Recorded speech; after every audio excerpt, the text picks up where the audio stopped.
又返嚟日日都咁講個時間啦，各位同學，咁講乜嘢啊？係咁講英文。我係 Coach Norman，咁今日係第15堂啦 ，Lesson 15，F-I-F-T-E-E-N，15嘅意思。咁今日講下啲返學嘅嘢喎。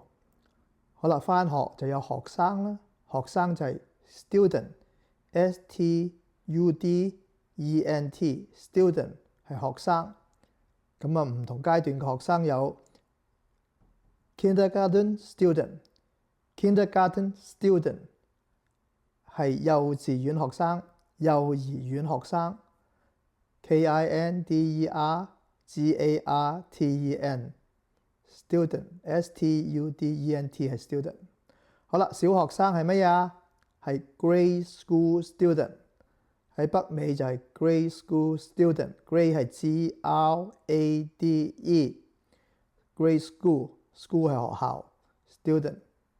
好啦，係其他地方可能叫 primary school student。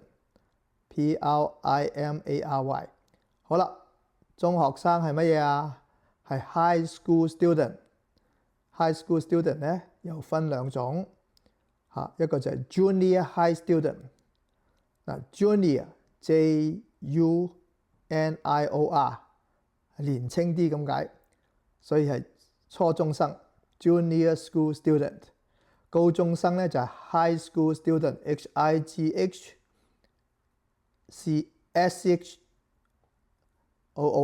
high school high 可以係高低嗰個 high 好高，但 high school 咧就係高中生啦 high school student。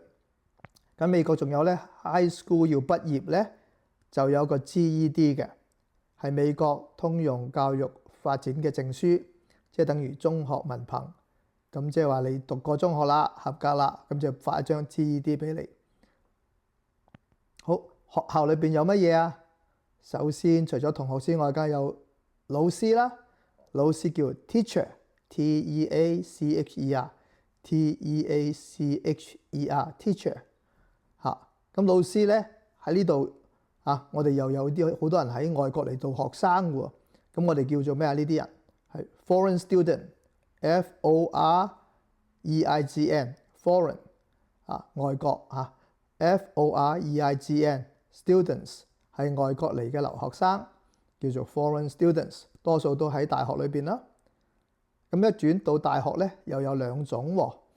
咁咧大學咧通稱可以叫做喺北美叫做 college，C-O-L-L-E-G-E，C-O-L-L-E-G-E 叫做 college。咁college student 就係大學生。大學咧兩年制嘅 two-year college，two-year college 兩年制嘅咧又可以叫做 community college，C-O-M-M-U-N-I-T-Y，C-O-M-M-U-N-I-T-Y community college 社區大學兩年制大學。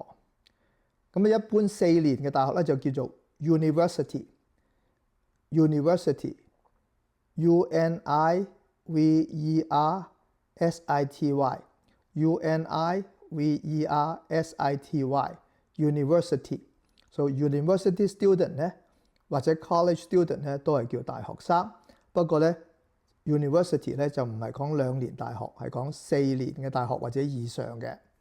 好啦，大學咧亦都俾學位嘅，學位叫 degree，D-E-G-R-E-E，D-E-G-R-E-E 係 degree， 所以咧有 master degree，M-A-S-T-E-R，master degree 咧就係碩士學位 ，M-A-S-T-E-R，master 即係話都係呢個好專門㗎啦再繼續深入，除咗4年本科之外咧，專門學習嘅第2個學位就係 master degree。然後咧仲有 PhD 喎，我哋叫 PhD， 乜嘢 PhD 啊？3個字，其實係 Doctor of Philosophy， 就係博士生咁解。博士學位咧就係 PhD， 3個英文字母所以咧呢個就同大學有關嘅。好啦，我做一啲句子，係讀書嘅時候 ，Students must keep silent during a class。Student must keep silent. silent silent 係 silent， 係學生喺課堂上咧必須保持安靜。silent 就係安靜嘅意思。好啦，講下個 professor 咯。She is a wonderful professor。呢個用 she 唔係用 he， 呢個係一個女性嘅教授。So she is a wonderful professor。就 professor 係大學教授，就唔係叫 teacher 嘅一般係 professor。好啦，今日嘅加01係講乜嘢啊？講下有啲城市嘅特殊高中係好嘢嚟嘅喎，優秀嘅 specialized high school。我哋用紐約為例，紐約有5個區，其中一個區叫布朗士。咁我哋講呢個英文就係 Bronx High School of Science is a prestigious specialized high school in New York City。呢個布朗士科學高中 Bronx Science 係一個好優秀嘅特殊學校。prestigious 係好優秀咁解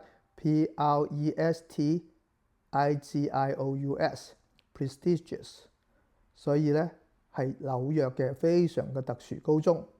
好啦，我哋喺呢個結尾嗰時嚟提一提，咁點樣入呢啲特殊高中咧？可能每一個城市都有幾間嘅。咁呢幾間嘅高中咧，佢唔係按區分派位嘅，係看呢個成績嘅。所以所有學生咧必須經過非常嚴峻嘅競爭激烈嘅考試咧，考合格先至可以考慮收讀嘅，收佢讀書嘅。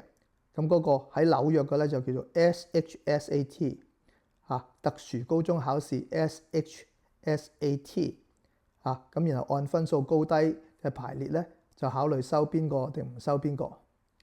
好啦，好快今日就講完15堂啦。咁你覺得有用咧，就撳下個鐘仔 subscribe 我哋，即係話去訂閱我哋同埋俾個讚我哋啦 like。你如果今次先嚟睇嘅，或者睇咗1-2集嘅咧，我哋已經做第15集。咁你應該咧日日都去睇翻1-2集，咁就由1到14都睇埋。咁而且日日都練習，日日都咁講，咁你英文一定會進步㗎。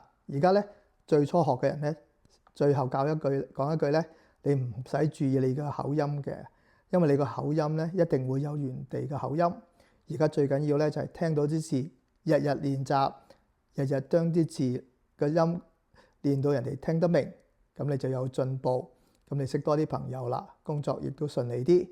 我係 Coach Norman，多謝，再見。